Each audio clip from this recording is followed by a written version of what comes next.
एक दिन शेख चिल्ली कुछ लड़कों के साथ अपने कस्बे के बाहर एक पुलिया पर बैठा था। तभी एक सज्जन शहर से आए और लड़कों से पूछने लगे, क्यों भाई, शेख साहब के घर को कौन सी सड़क गई है? शेख चिल्ली के पिता को सब शेख साहब कहते थे।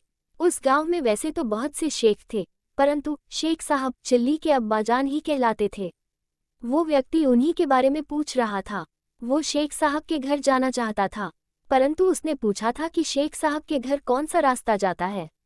शेख चिल्ली को मजाक सूझा। उसने कहा, क्या आप ये पूछ रहे हैं कि शेख साहब के घर कौन सा रास्ता जाता है? हाँ हाँ, बिल्कुल, उस व्यक्ति ने जवाब दिया। इससे पहले कि कोई लड़का बोले, शेख चिल्ली बोल पड़ा, इन तीनों में से कोई भी रास्ता नहीं जाता। तो कौन सा रास्ता जाता है? कोई नहीं। क्या कहते हो बेटे, शेख साहब का यही गांव है ना? वो इसी गांव में रहते हैं ना? हाँ, रहते तो इसी गांव में हैं। मैं यही तो पूछ रहा हूँ कि कौन सा रास्ता उनके घर तक जाएगा।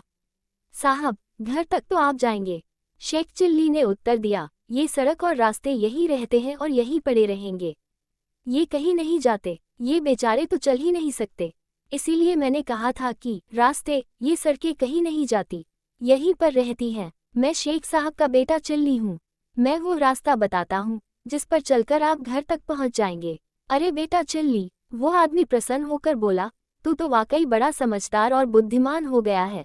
तू छोटा सा था जब मैं गांव आया था, मैंने गोद में खिलाया है तुझे। चल बेटा, घर चल मेरे साथ।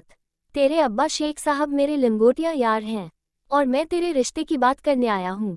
मेरी बेटी तेरे लायक है, तुम दोनों की जोड़ी अच्छी रहेगी। अब तो मैं तुम दोनों की सगाई करके ही जाऊंगा। शेख चिल्ली उस सज्जन के साथ हो लिया और अपने घर ले गया।